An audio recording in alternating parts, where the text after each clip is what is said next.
Bien-aimés dans le Seigneur, nous vous disons merci. Merci pour votre confiance et nous disons à Dieu merci pour cette opportunité qu'il nous donne dans notre émission Dormir sous l'onction. Nous nous excusons parce que nous avons fait beaucoup de temps sans notre émission ici. Ça nous a beaucoup manqué. Vraiment, cette fois-ci, nous allons respecter. C'était indépendamment de notre volonté. Et dans cette partie, dormir sous l'onction, j'aimerais que nous puissions aujourd'hui enseigner ou exhorter sur une réalité spirituelle qui nous fait souffrir beaucoup, nous les Africains. Et cette réalité spirituelle travaille beaucoup la nuit. On ne peut pas dormir sous l'onction sans avoir l'autorité ou la supériorité sur cet esprit. Mes frères et sœurs, nous allons parler sur l'esprit de la sorcellerie. Je pense que nous allons organiser des moments de prière pour détruire cet esprit de la sorcellerie, qui est un esprit qui a ravagé des familles, qui a ravagé des couples, qui a ravagé des destinées.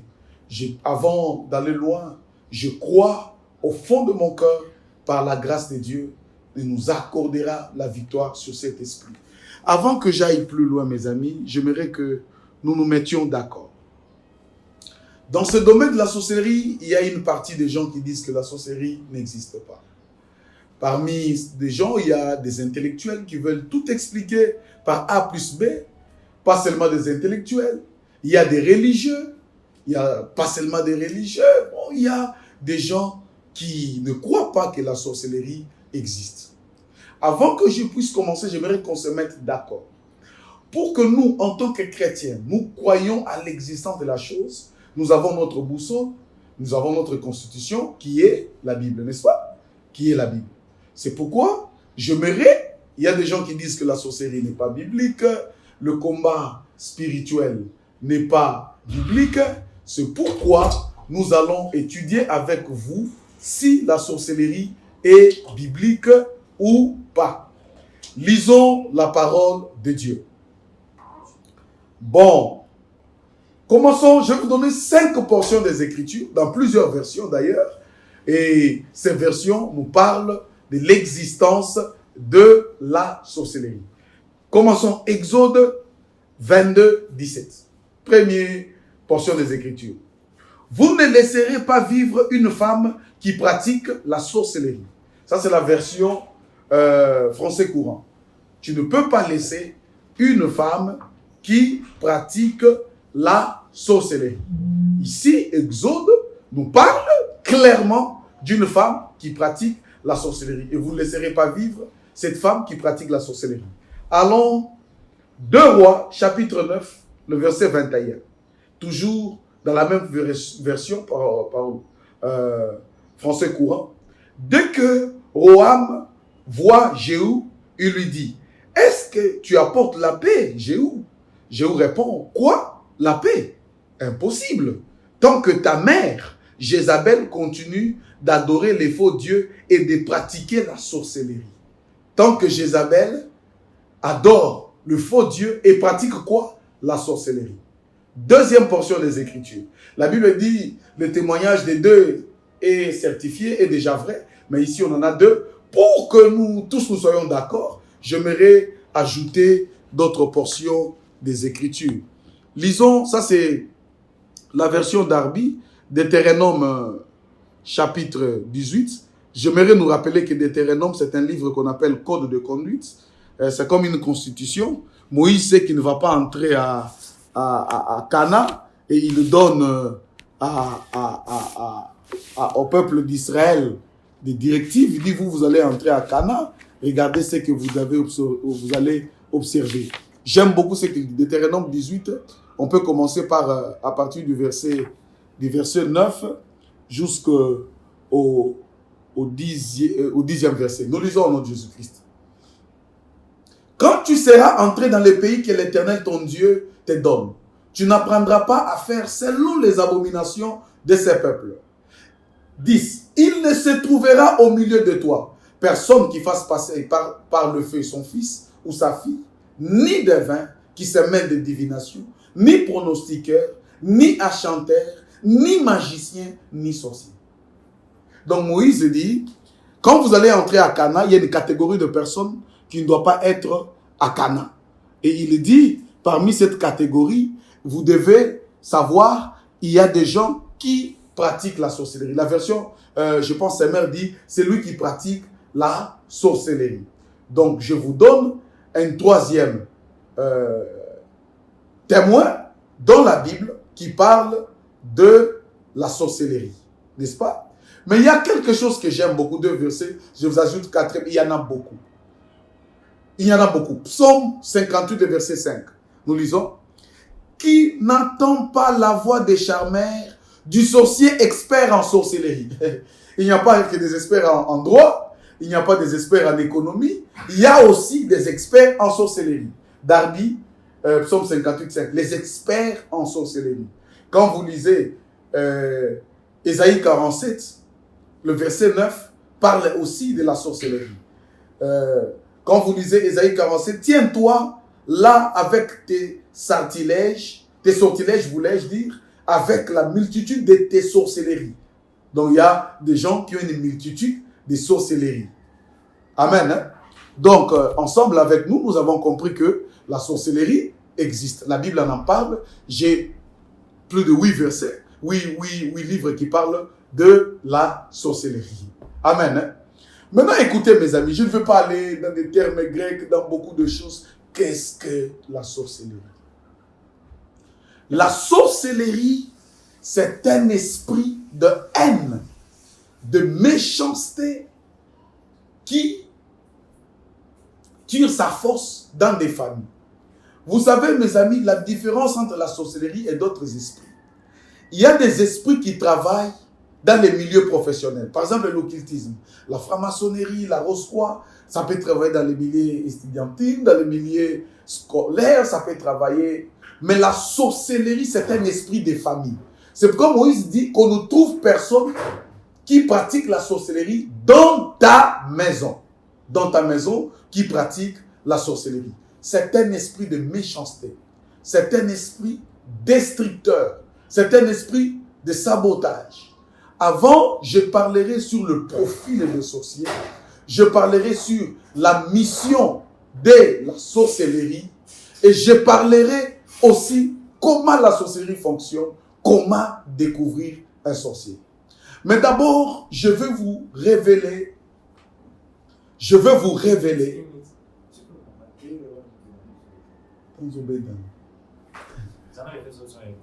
Pourquoi tu cries comme ça? Pour tout ça, un iPhone. Tu as ça, mais on va mixer un mot.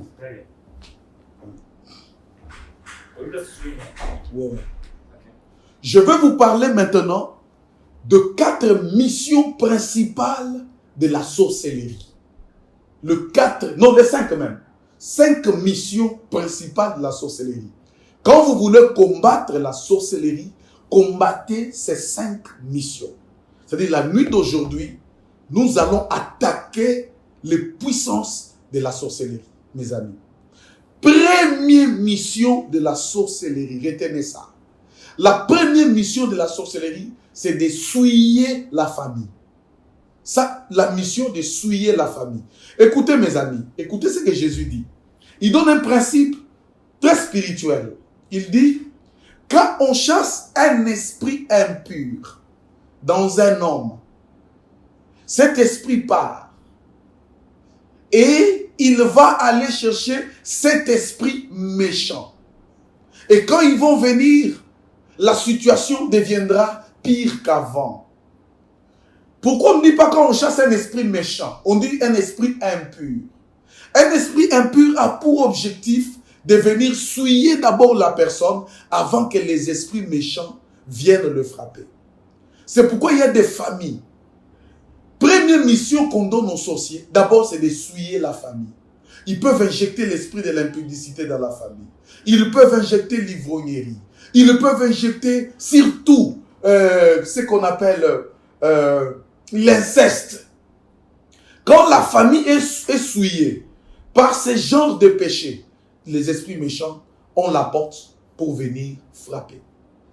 Mes amis, vous savez qu'il y a des familles qui souffrent de l'impudicité, qui souffrent de l'ivrognerie, qui souffrent de péchés. Ces péchés-là ne sont pas des péchés de nature adamique. Ces péchés sont des esprits impurs qui sont venus souiller la famille. C'est ce genre de péché. Vous voyez un papa qui peut aller coucher avec sa petite fille. Ou la maman quitte le mariage, il va tricher. L'objectif de ce genre de péché, c'est de souiller la famille. Il y a des péchés, c'est la sorcellerie qui envoie. J'ai un petit témoignage qu'on m'a raconté, bien sûr. Un pasteur était puissant, puissant. Les sorciers ont étudié comment on peut avoir ces pasteurs. Et on a envoyé une femme, une jeune fille que le pasteur était en train d'encadrer, était en train de soutenir dans la prière. Quand le pasteur a couché avec la fille, tombé avec la fille, le ministère était par terre. Donc, mes amis, vous devez savoir, il y a certains péchés, ça n'a pas besoin de la repentance. Il y a d'autres péchés qui ont besoin de la délivrance. Parce que Paul dit, le bien que je me refère, je n'arrive pas à le faire. Mais le mal que je ne veux pas, je me retrouve en train de le faire. Et il découvre, il dit, il y a une loi dans mon corps, il y a quelque chose qui me pousse. Il dit, qui me délivrera? Il ne parle pas de la repentance, il parle de la délivrance. Il y a des familles qui doivent être délivrées de certains péchés. Vous sentez qu'il y a une famille, ils sont orgueilleux. Orgueilleux jusqu'à la moelle épinière. Tu n'as rien. Mais tout l'orgueil, vous sentez que cet orgueil devient un esprit qui ouvre la porte à d'autres esprits de frapper cette famille. Quel est le péché qui domine ta famille? Quel est le péché tu as lutté avec ça? Ça ne te quitte pas. Ça peut être la mission de la sorcellerie pour continuer à t'essuyer, pour venir te frapper. Par exemple, quand tu as des rêves de maris de nuit, des femmes de nuit, l'objectif de ces rêves, ce sont des rêves de souillir. Ça vient vous souiller, ça vient souiller ta vie. C'est pourquoi la Bible nous interdit de souiller le lit conjugal. Quand le lit conjugal est souillé, il y a des esprits qui viennent frapper. Donc il y a, parmi les missions, vous devez savoir, mes amis, parmi les missions principales ou principaux de la sorcellerie, les missions principaux, voulais-je dire, de la sorcellerie, c'est de venir souiller des familles. Fais attention. Ce que tu sens là, qui monte dans ton cœur, peut-être la sorcellerie les dépose pour t'essuyer et ouvrir la porte aux esprits méchants pour venir frapper. Donc, la première mission, c'est d'essuyer. C'est pourquoi, avant que j'aille plus loin, j'aimerais que nous puissions prier, que nous puissions détruire ces souillures de la sorcellerie. Je parlerai au fur et à mesure, je vais commencer à rentrer avant d'aller plus loin et ajouter d'autres. Donc, retenez que la sorcellerie, elle existe, elle travaille. Parmi ses missions principales, c'est d'essuyer une famille. C'est pourquoi je vous exhorte à ne pas négliger ces choses. Ne dis pas que non, dans ma famille, moi, il n'y a pas la sorcellerie. Moi, mes amis. La Bible parle des experts de la sorcellerie. Et puis, la sorcellerie, la sorcellerie qu'on connaissait ancienne, quelqu'un qui est pauvre au village, quelqu'un qui... Aujourd'hui, on a des sorciers en veste, des sorciers parfumés, des sorciers en camélou, des sorciers maquillés, des sorciers en petite sœur d'Égypte. Moi, j'appelle ça, vous appelez ça courte Égypte, moi, j'appelle petite sœur d'Égypte. Donc, la première mission de la sorcellerie, c'est de souiller la famille. Amen. Hein? J'ai 3 portions de 3 requêtes de prière. Première requête, lève ta main droite en l'air. Et toi qui m'écoutes, répète après moi, Seigneur Jésus, je prends autorité sur l'esprit de la sorcellerie. Je refuse que cet esprit agisse dans ma vie. Je refuse de vivre la volonté de la sorcellerie. Commence à prier. Détruis la sorcellerie qui travaille dans ta famille, en cachette. C'est un esprit qui aime travailler caché. C'est un esprit qui n'aime pas travailler à découvert. L'occultisme, les francs-maçons peuvent faire même des appels, les féticheurs, les chefs coutumiers, mais la sorcellerie, elle aime vivre cachée. Prends l'autorité sur cet esprit qui travaille la famille d'une manière cachée. Nous détruisons, Seigneur, tout esprit de la sorcellerie qui travaille, Seigneur, cachés dans nos familles. Nous prenons autorité. Tu as dit dans ta parole, voici les miracles qui accompagneront ceux qui auront crié à mon nom. Ils chasseront les démons. Père, nous prenons autorité sur l'esprit de la sorcellerie qui a ravagé des familles, qui a détruit des couples, qui a détruit des destinées, qui a détruit des études, qui a détruit des projets. Nous nous lèvons contre cet esprit. Dans le nom de Jésus-Christ, je refuse, Seigneur, que mon frère et ma soeur vivent la volonté de la sorcellerie. Comme David t'a dit, je connaîtrai que tu m'aimes si l'ennemi ne triomphe pas de moi. Nous aussi, Seigneur, nous connaisserons, nous comprendrons que tu nous aimes. Si la sorcellerie ne domine pas de nos familles, nous la détruisons, Seigneur. Dans le nom de Jésus, nous anéantissons, Seigneur, sa mission dans nos familles. Dans le nom de Jésus-Christ de Nazareth. Dans le nom de Jésus. Deuxième requête de prière. Nous allons demander que le sang de Jésus nettoie nos familles, nettoie nos maisons, nettoie nos couples, nettoie nos projets, nettoie nos travails, nos enfants, nettoie l'éducation de nos enfants, de s'essuyer de la sorcellerie. Prions. Notre Dieu est notre roi. Nous remettons, Seigneur, nos vies, nos familles, nos couples entre tes saintes mains. Nous détruisons, Seigneur, tout complot qui permet que ton sang lave nos familles, que ton sang nettoie nos familles, que ton sang lave, Seigneur, la vie de couple. Seigneur, il y a des souillures que les sorciers ont souillé des familles par des péchés, par des actes. Notre Dieu est notre roi. Nous nous lèvons, Seigneur, que ton sang passe au-dessus de ces souillures. Lave nos maisons, lave nos projets, lave nos vies dans le nom de Jésus. Lave nos vies, Seigneur, dans le nom de Jésus. Nous t'en supplions, Papa. Aie pitié de nos vies, aie pitié de nos familles, aie pitié de nos projets, aie pitié de l'éducation de nos enfants. Nettoie-les, Seigneur. Sanctifie-les, notre Dieu. Sanctifie-les, Seigneur. Nous t'en supplions. Continue à prier. Prie, mon bien-aimé, dans le nom de Jésus, notre Dieu, notre roi. Lève ta main droite en l'air, répète après moi. Dis, Seigneur Jésus, ce soir, je t'en supplie, que ton sang nettoie ma vie, nettoie ma destinée, nettoie ma maison de toute souillure dans le nom de Jésus-Christ de Nazareth. Dernière requête de prière, demande à Dieu la délivrance. Dis à Dieu, délivre ma vie de ces péchés qui est comme une loi dans mon sang, venue de la sorcellerie. Prions au nom de Jésus. Notre Dieu est notre roi. Nous nous lèvons dans le nom de Jésus-Christ contre, Seigneur, ces péchés, cette loi qui nous conduit vers le mal, qui conduit, Seigneur, nos maris, nos femmes, nos enfants, nos frères et sœurs, et même nos parents vers le mal. Notre Dieu, nous détruisons cela dans le nom de Jésus. Nous nous lèvons par l'autorité que tu nous as donnée. La Bible dit, si le Fils de l'homme t'a franchi, tu seras réellement libre. Nous déclarons la liberté dans le nom de Jésus. La liberté dans le nom de Jésus. Que tous les péchés que nous avons hérités de sang de nos papas, les papas étaient ivrognes, les enfants ivrognes, les papas étaient impudiques, adultères les enfants. Nous détruisons cela. Bénis tes enfants, bénis la nuit. Demande que l'onction du Saint-Esprit coule. Prions au nom de Jésus. Notre Dieu, nous bénissons ce moment de sommeil, que tes enfants dorment paisiblement et que ta grâce et ta miséricorde nous couvrent.